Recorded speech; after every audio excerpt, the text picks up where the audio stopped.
Well, we didn't get the Lazio job.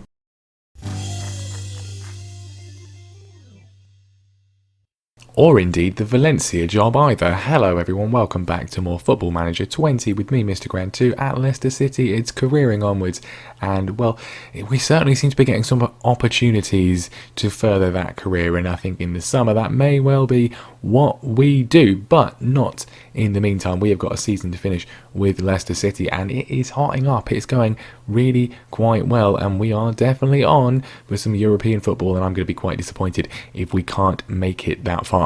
So yeah, we didn't get the Lazio job, that's gone to Rui Ferreira. We did, in the meantime, get offered an interview at Valencia, which I went to, but they have hired Joachim Löw instead. I mean, he is a World Cup winner, so fair enough, really.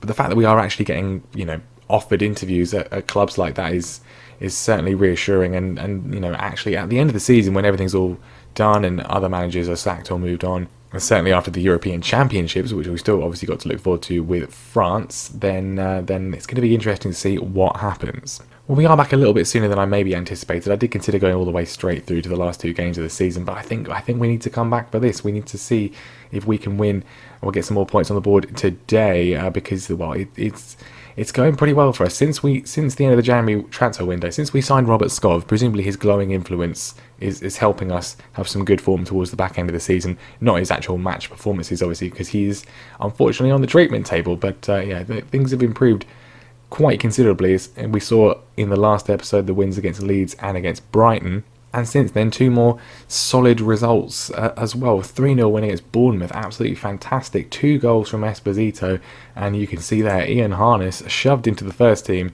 in the last episode, getting himself his first goal for the club. He's certainly done pretty well and doing a lot better than some of our other options on the left-hand side so far.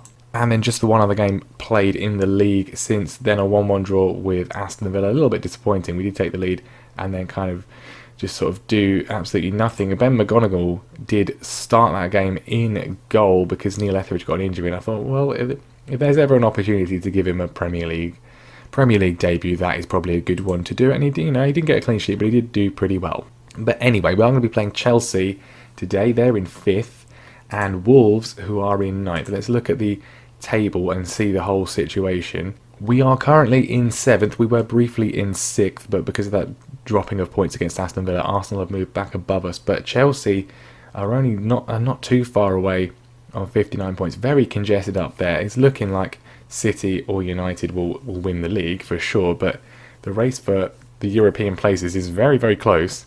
And we've got a 5-point gap ahead of Everton when it comes to 7th place, which could well be European football. 6 points clear of Wolves, so if we can beat them in the second game today, that would be a pretty huge result. Because even if we don't stay at Leicester next season, and I can't rule out anything really, then we want to leave them in a good position. Speaking of leaving things in a good position, obviously when we left Cambridge, we left them in the playoff places in the Championship. They survived, but then they got relegated the following season. This season, though, back in League One, it's going quite well under Lee Johnston. They are in 6th place, 70 points on the board, a 5-point buffer back to Oxford United. 4 games to go. It's looking like they're not going to get automatic promotion. That is going to be Sunderland and Portsmouth finally getting back into the Championship. But it does look like they will at least get themselves a playoff place, which is nice. They've not just gone straight back down into League Two. And a quick check on Adam Idah, 8 goals in 23 for him for Stoke this season, which is good. He is, unfortunately, though, not going to add to that tally. So it's looking pretty good. Could be an exciting end of the season. And obviously we've got the European Championships in the summer. The draw for that is going to be coming up very, very soon. I think even before the Euros, in terms of jobs being available, it could be an absolutely massive summer. Obviously, Valencia, Lazio and Arsenal have all hired new managers. I mean, sacking your manager in March, to me, is quite baffling. I don't really see what the point of that is, but that's what they've done. But anyway, it's going to be interesting to see what else is available. All right then, the European Championship group stage draw is today. We, of course, are managing France. We are one of the 6 teams ranked in Pot 1 for the competition. We have to be considered the favourites. We're double world champions. We're the reigning Nations League champions. It's going to be a lot of pressure on us, and we will probably get sacked unless we at least make the final. But we'll give it a go. So we will be avoiding Belgium, Germany, Croatia and Italy in the group stage. But in terms of second seeds, our former employers Denmark, Portugal, always difficult. Norway have some cracking young players. Spain only in pot 2 as well. Anyone else really fired? I mean, Scotland have made it into the competition. Well done, Scotland. Holland scraped through as well. And the Republic of Ireland, they're here as well. So let's see who we are going to get. So there you go. First teams drawn. We're in Group F. We won't be facing Denmark or Norway or Switzerland or Portugal or Spain. That's good. So Poland, probably the best option, you would think. Obviously decent, but Lewandowski's getting up there. So he's not going to be one of the players we have to face, at least not in his prime anyway. Scotland in Group A. And who are we going to get as our third round opponent? It is Russia. Okay, not too bad, not too bad. And if we can avoid Holland, although we did beat them in the group stage, of course, if we can avoid them, that would be good. We don't. I thought there was some sort of thing that prevented that, given that they were in our qualification group, but there we go. Holland, Poland and Russia is not too bad a group, I think. So that's something we can definitely look forward to in the summer, as well as any sort of managerial merry-go-round. Anyway, in terms of feature suggestions, Sports Interactive, if you're listening, you're not, but if you are, you listened to the female regen faces, probably not from me, but that's in there now. This here, right, pre-tournament friendlies, why are your assistant managers constantly unable to arrange pre-tournament friendlies? Like, why is he not in a position to do that? He's not doing anything else. I mean, he's my assistant manager at France. He doesn't do anything else. Why can't he arrange friendlies for me? Why do I have to do this manually? Very boring.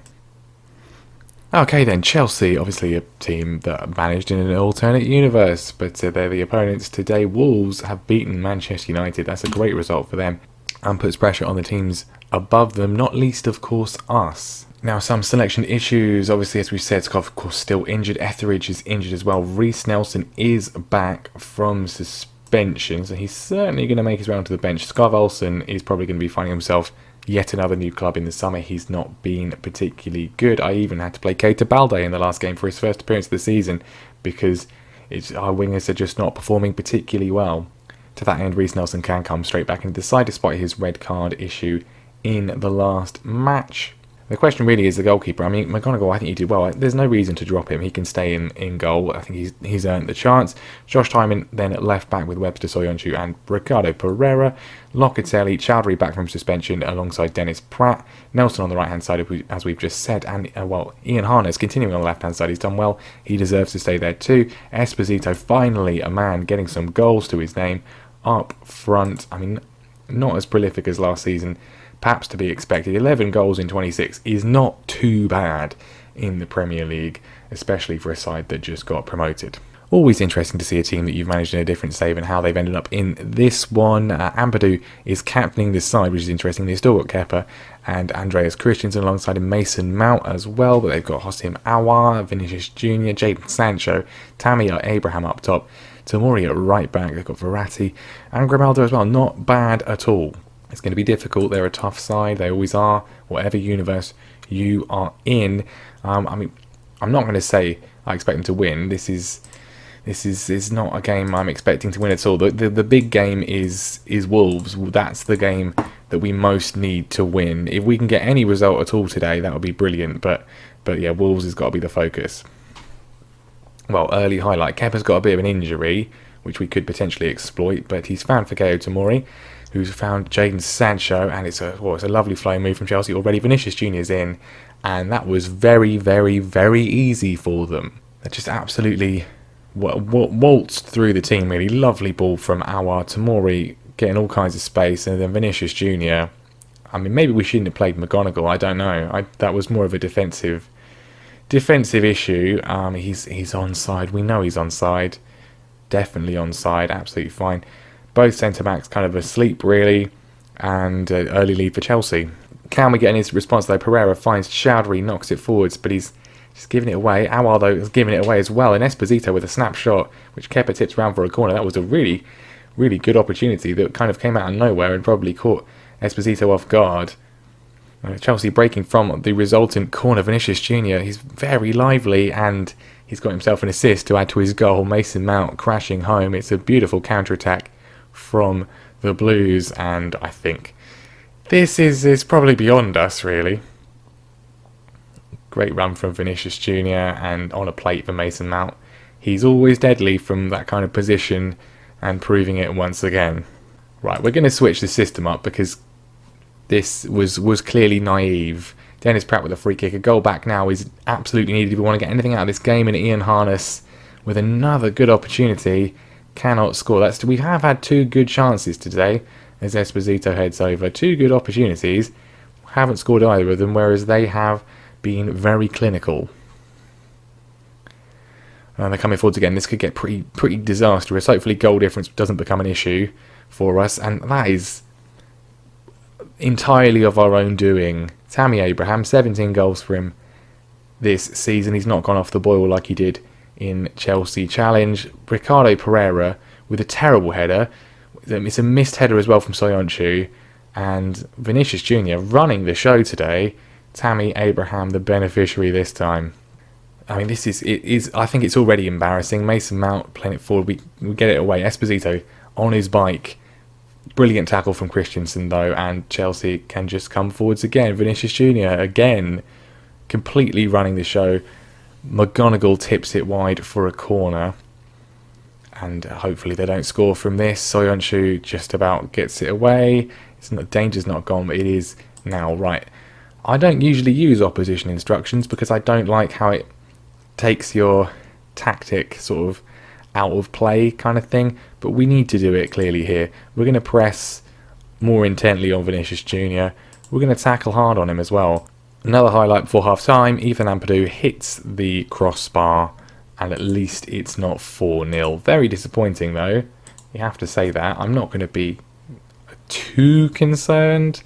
I don't want to get trashed, but I mean, as I said, it's the Wolves game that's more important. Although this will obviously affect our morale. Dennis Pratt with a free kick in the second half. It was an absolute sitter from Soyuncu, but he didn't score. Right, change is clearly needed. Harness is not doing very well today. We'll bring on Trincao. Nelson will take off for Balde as well. And then Chowdhury is frustrated, and he's on a 6.5. And if I know Hamza Chowdhury, that will result in a red card. So we'll take him off and bring on Alexis Blin instead. Tammy Abraham nearly makes it 4. Chelsea looking to come forwards again.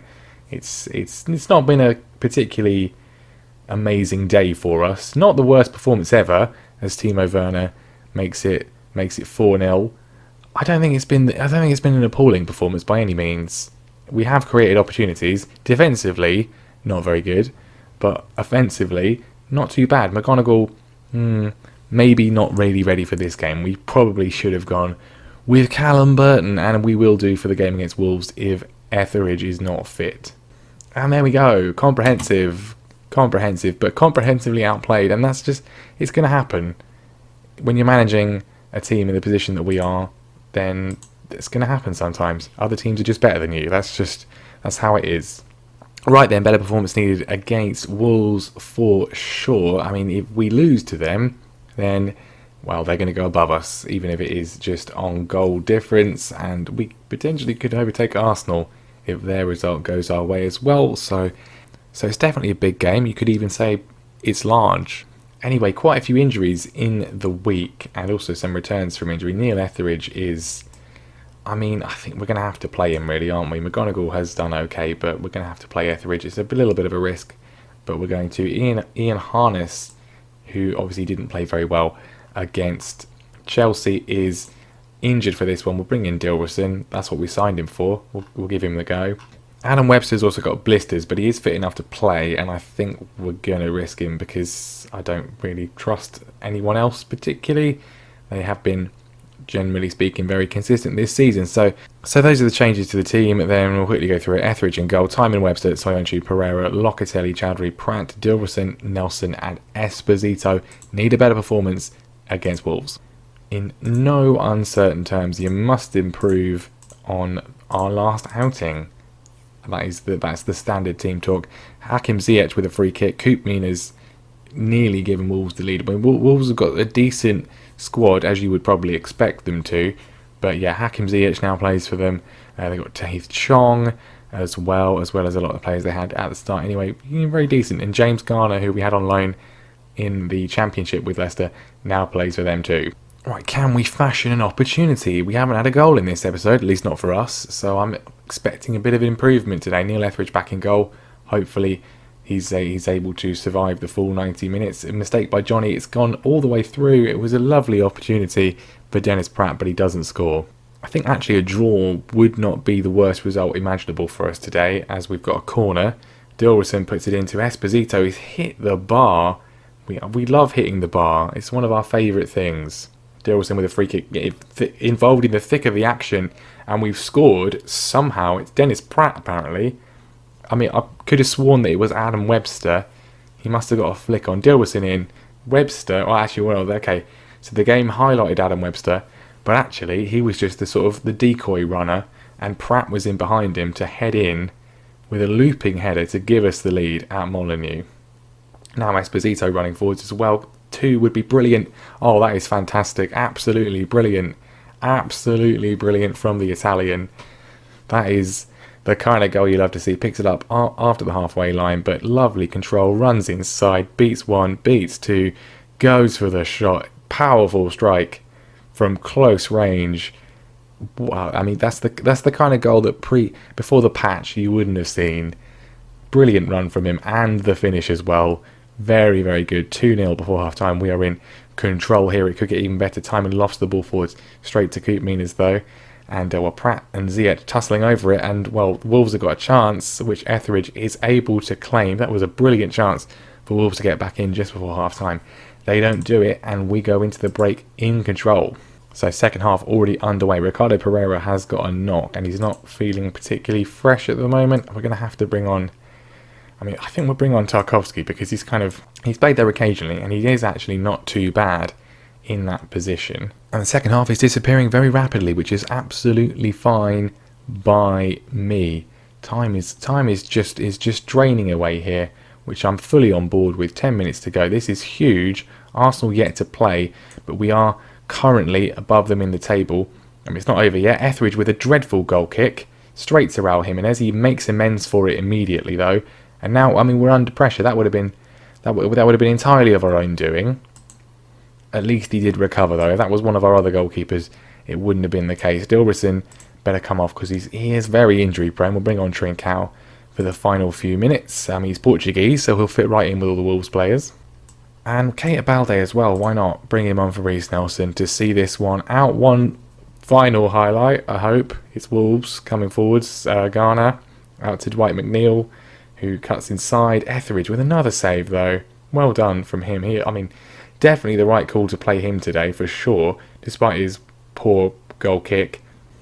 And that is that. Very good. Just what we needed after that poor result against Chelsea. Comfortable 2-0 win against one of the teams battling it out with us, and we go up to 6th place in the table. Arsenal obviously haven't played Spurs, haven't played above us either, so it's kind of a little bit of a false reading at the moment, but the gap back to Wolves, that's the key thing, is now 6 points. Not bad at all with 4 games to go. And those 4 games then against Manchester City, Newcastle, Everton and Fulham.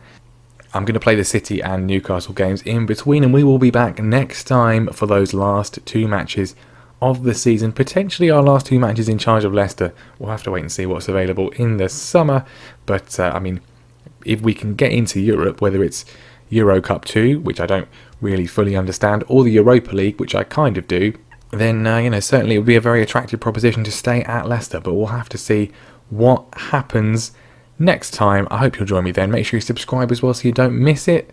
Leave a like if you enjoyed this one, and I will see you next time.